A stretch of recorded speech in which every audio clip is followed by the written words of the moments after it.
네, 2시 6분 지나고 있습니다. 현재 시장 상황 그대로고요. 그리고 이런 가운데서 우리는 돈이 될 만한 이슈를 중심으로 해서 괜찮은 종목 찾아 나서 보도록 하겠습니다. 자, 오늘은 레몬 리서치 이상엽 이사와 함께 할 거고요. 이사님 어서 오십시오. 네, 안녕하세요. 네, 안녕하세요. 자, 오늘도 우리 시청자분들을 위한 현명한 전략 한번 기대를 해봅니다. 자, 첫 번째 이슈 먼저 열어볼 거고요. 첫 번째 이슈는 이걸로 준비를 해봤습니다. 함께 보시죠. 자, 바로 폐배터리 시장에 우리는 집중을 해보려 합니다. 약세장에서 참 강해요, 그렇죠? 관련주들. 정부 정책 지원에 추가 상승 더 남았다라는 질문으로 한번 시작을 해볼까 하는데요. 기업 리포트를 토대로 해서 폐배터리 시장을 조금 더 확장시켜서 한번 들여다보도록 하겠습니다. 일단 오늘 아침에 나온 세비캠 관련한 리포트입니다. 유한자증권에서 내놨는데요. 뭐 신규 종목이기 때문에 따로 목표가를 또 설정해주지는 않았더라고요. 현재 움직이고 있는 한 16만 원대의 세비캠 그 내용을 한번 들여다보도록 하겠습니다. 세비캠은 이거죠. 폐전지 재활용 사업부 그리고 폐산 재활용 사업부 이렇게 두 가지 사업부를 놓고 사업을 진행하고 있는 회사인데요.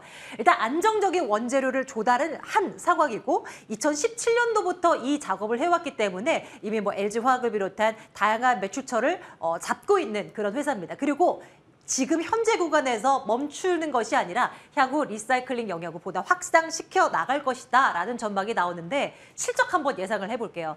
매출액이 맨 윗부분 전년도가 210억 원 그리고 올해는 334억 원으로 일단 증가 아랫단은 영업이익입니다. 영업이익 더블 이상으로 예상되고 있고요.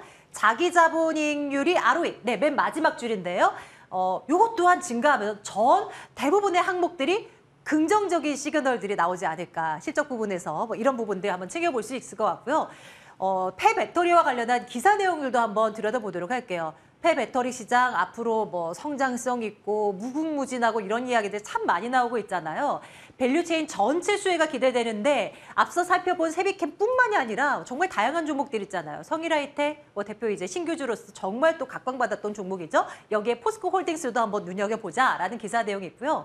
2차 전지 재활용 전문 업체 성일하이텍 같은 경우는 지난 한 달간 74%나 주가가 뛰어오르면서 투자자들의 관심을 받기도 했습니다. 세빛케메 같은 경우도 뭐 지금 상장한 지 뭐 얼마 되지 않아서 주가가 더블 이상 간 거고요. 폐배터리 시장은 재활용 그리고 재사용 시장으로 크게 나누고 있는데요. 그중에 우리가 눈여겨볼 만한 것이 재활용하는 시장입니다. 여기에서 우리가 어떤 부분을 우리가 눈여겨봐야 되나 이런 부분들이 이제 기사를 통해서 확인이 되고 있는데요. 유럽 쪽에서의 어떤 정책 관련한 이슈, 또 미국에서의 IRA 인플레이션 감축법 또한 폐배터리 시장을 성장시키는데 아마 득이 될 것이다. 뭐 이런 전망들이 나오고 있습니다. 폐배터리 시장, EV 시장에 관심이 집중되어 있고 해당 종목들은 주가가 또 많이 뭐 어느 정도 오른 것이 사실인데요. 추가적인 상승 궁금하고요. 시장의 확장성에 대해 이사님의 생각 궁금합니다. 어떤 대응 전략 짜주시겠어요? 네, 직접 이제 앵커님이 설명해 주시는 것을 직접 들으니까 뭔가 좀 이렇게 다른 느낌도 드는데 그 전망을 좀 말씀드릴까 합니다. 앵커님께서 말씀해 주신 것처럼 세계 각국이 많은 관심을 갖고 있고 또 최근에는 자국의 자원 안보까지도 이게 연결되다 보니까 앞으로도 이게 쉽게 이슈가 멈출 것 같지는 않다라는 거 많은 분들이 아실 것 같고요. 일단 이번 주 국내에 한국에서 이제 정부 관련된 부분만 보더라도 지난 5일 정부에서는 순환경제 활성화 방안을 공개했습니다. 이제 두 가지 산업 육성이 포인트였었는데요. 하나가 플라스틱이었고 두 번째가 바로 이제 폐배터리였죠. 그래서 이 두 산업의 재활용 활성화하는 차원에서 규제를 풀어주자. 그렇게 해서 이제 폐기물 감축이나 탄소 배출 저감 효과뿐만 아니라 1조 원 플러스 알파 규모의 기업 투자를 촉진할 수 있을 것으로 전망이 되고 있고요. 그리고 정부에서는 지금 말씀드린 것도 일정이 될 텐데 일정은 참 중요하죠. 주식 매매하는 데 있어서. 하반기 내에 그 업계가 중심인 배터리 얼라이언스를 조직해서 내년 상반기까지 업계 차원의 사용 후 배터리 통합관리 체계와 지원 방안 초안을 마련토록 유도하기로 한 부분도 이제 말씀을 드릴 수가 있겠고요. 미국의 경우에도 관심이 많습니다. 그 배터리 재활용 기업 육성하기 위해서 보조금 지원 적극적으로 할 계획 갖고 있고 또 유럽연합이 이게 관심이 생각보다 큰 것 같습니다.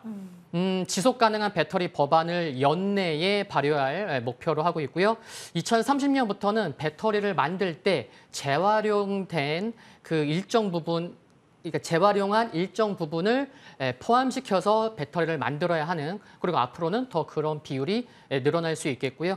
그리고 유럽은 지금 국제 표준을 선점하기 위해서 각종 제도를 정비 중에 있습니다. 그래서 각국에서 이제 배터리 재활용에 이제 관심이 많다 보니까 주식 시장에서도 계속 이슈가 될 수 있는 게 긍정적이라는 부분이 생각이 들고요.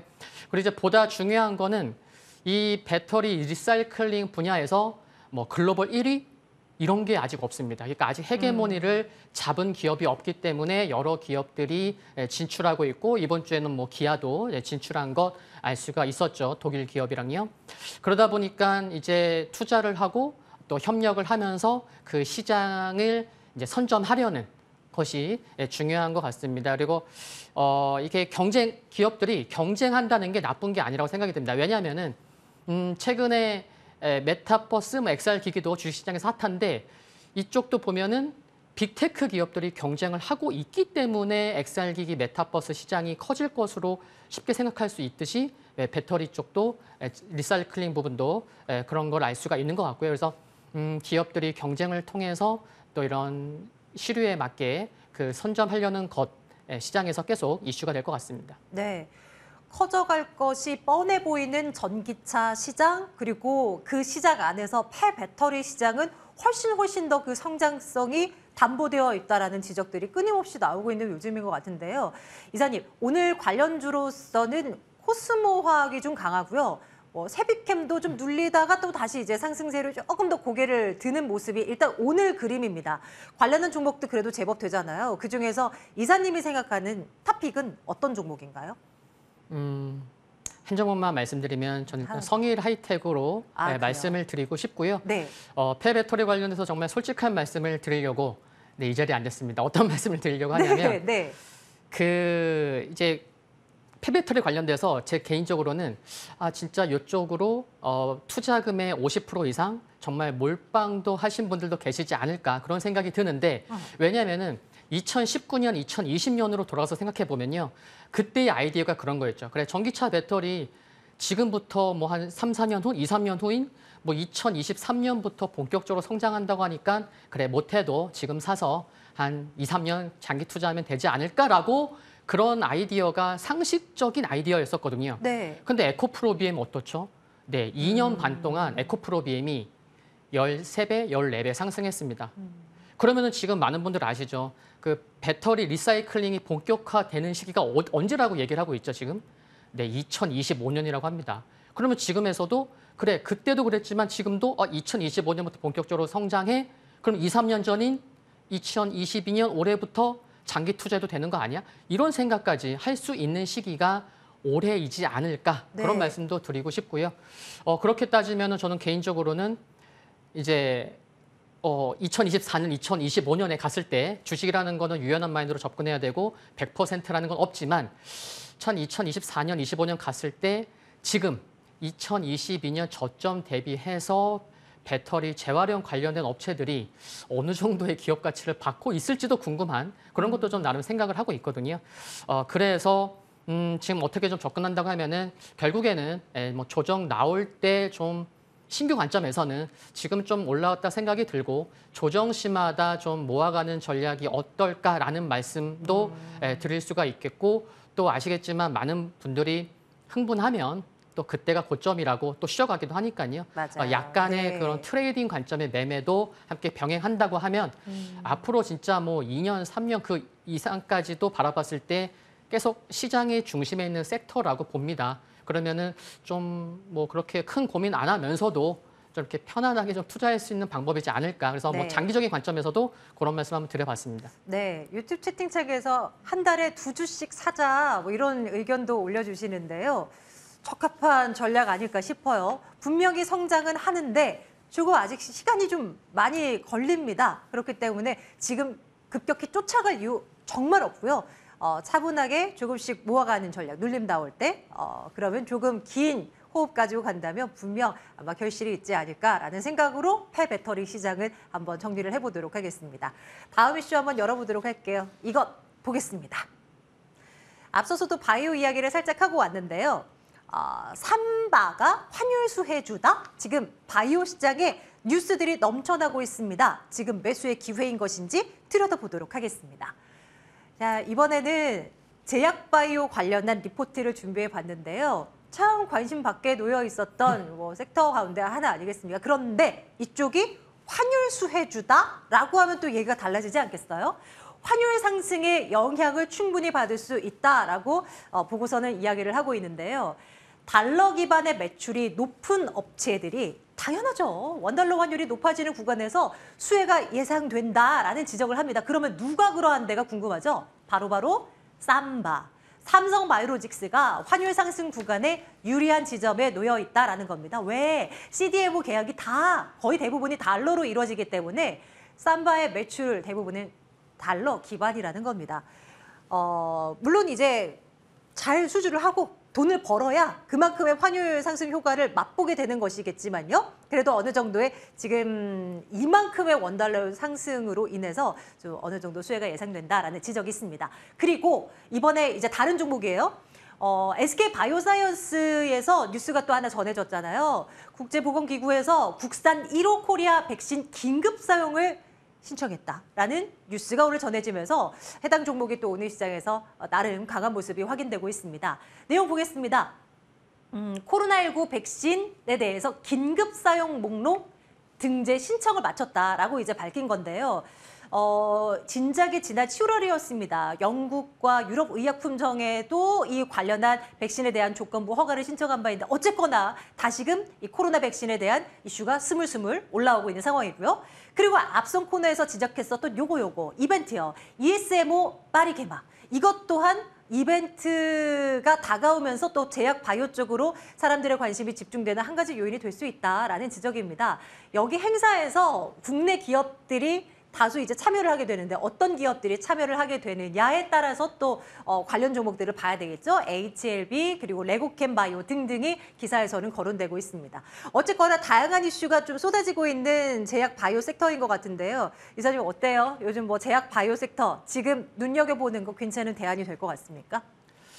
참 바이오 제약 같은 경우는 이제 학회가 굉장히 중요하다고 생각을 합니다. 그래서 이번 주에 있었던 게 또 주요 일정이 됐었다고 생각이 들고, 그리고 저는 이제 개인적으로는 이제 일정이 이제 ESMO 유럽 최대 암학회가 있는데 그런 기대감은 좀 시장에 일정 부분 상당히 반영된 게 아닌가라고 이제 생각을 갖고 있습니다. 주식은 아시겠지만 기대감으로 상승하고 좋은 재료가 나오면 그게 또 재료 노출로 해서 좀 변동성이 나오니까 이런 말씀을 드릴 수가 있을 것 같고요.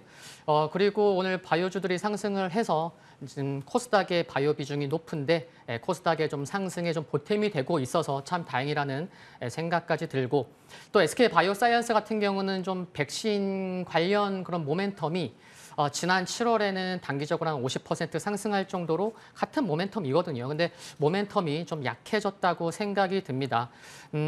이번 주에 코로나19 백신 인지도 관련 조사한 설문 결과가 있었는데 국민 10명 중에 3명은 올해 코로나19가 재유행해도 백신을 더 접종할 생각이 없다고 답했더라고요. 그리고 또 접종을 하겠다고 한 비율도 46.7%로 50%가 되지 않는 걸 보면 네. 물론 이제 연령이나 소득 격차나 지역 간의 차이가 크다고는 하지만 이런 또 이제 설문조사 결과만 보더라도 좀 백신 기대감은 조금 좀 하락한 게 아닌가 싶고 시장에서는 그래서 그래 백신 말고 플러스 알파 새로운 모멘텀이 뭐가 있는데 이런 것을 좀 바라는 게 아닌가 그런 생각이 들고요. 전반적인 바이오 상황을 조금 말씀을 드리면은 최근에 미국의 긴축 때문에 이제 금리가 많이 높아졌죠. 이제 금리가 높아지면 사실 바이오에 있어서도 좋지는 않습니다. 왜냐하면은 바이오는 지속적으로 자금을 갖고 조달을 해서 임상 비용 연구 개발을 해야 되는데 금리가 높으면은 이게 자금 조달 비용이 전반적인 산업 환경이 좀 좋지는 않겠죠. 그 부분도 있고 또 환율이 높잖아요. 환율이 높으면 어떻게 되죠? 임상해야 되는데 뭐 임상을 꼭 국내에서만 하나요? 해외에서도 하잖아요. 그렇죠? 그러면 글로벌 임상 비용도 올라가는구나. 그래서 바이오 업계가 지금 금리와 환율 두 부분에서도 좀 쉽진 않구나. 이런 거 전반적인 큰 흐름은 좀 알고 계시면 좋을 것 같고요. 근데 작년만 해도 분위기는 나쁘지 않았습니다. 그 국내 바이오 기업들이 작년에 기술 수출 규모가 무려 10조 원을 넘었었거든요. 그게 뭐 2, 3년 전도 아니고 그래서 이런 부분 생각해 보면은 좀 올해는 조금 더 그래서 조금 안타까운 부분이 있는 것 같다라는 말씀 드리겠고요. 뭐 앞에서 말씀하셨던 ESMO 이제 2022 이제 현지 시간으로 내일부터 이제 13일까지 열리는데 그거는 좀 일정 부분 좀 기대감이 좀 반영된 부분이지 않나라고 생각이 들고 또 이제 중요한 일정으로 보면은 이제 11월 달에 SITC 2022라고 있습니다. 면역 항암 학회인데 11월 8일부터 11월 12일까지 그러니까 8, 9, 10, 11, 5일 동안 열리는데 이것도 중요하고요. 그리고 지난 6월에도 중요한 학회가 있었죠. 아스코 2020이라고 있었는데 이게 어떤 학회였어요? 임상암 학회였습니다. 그래서 6월 달 ESMO 또 11월 달 모든 이게 중요한 학회인데 뭔가 항암과 관련된 학회라는 것을 말씀드리고 싶은 거고 그래서 앞으로는 좀 항암 관련돼서도 정말 세부적으로 분야가 많은데 항암과 관련된 기업들로의 지속적인 관심은 필요하지 않나 생각이 들고 또 최근에 5배 상승했었던 그 ST큐브도 물론 뭐 최대 주주 변경 이슈도 있고 많은 이슈가 있었지만 그쪽도 역시나 면역 항암 세포 치료제 항암이었거든요. 그래서 역시 바이오 이쪽에서는 항암과 관련돼서는 지속적인 관심이 필요하다는 거 참고하시면 좋을 것 같습니다. 네, 전체적으로 봤을 때 좀 뭐 좋을 것으로 기대되는 부분과 그리고 이게 추가 하락을 가능할 것 같아요. 어떤 하락 요인이 서로 이제 상쇄가 되는 구간에 지금 현재 바이오는 놓여 있는 것 같아서요. 일단은 중립 정도로 저희가 평가를 하고 추후에 이벤트가 있을 때 또 한 번 관련주를 보면서 앞서 지적해 주셨던 항암 관련 치료제 관련한 그런 종목들 중심으로 해서 또 한번 대응 전략을 짜보도록 하겠습니다. 오늘은 여기까지 할게요. 머니 이슈였습니다. 레몬 리서치 이상엽 이사와 함께했습니다. 이사님 고맙습니다.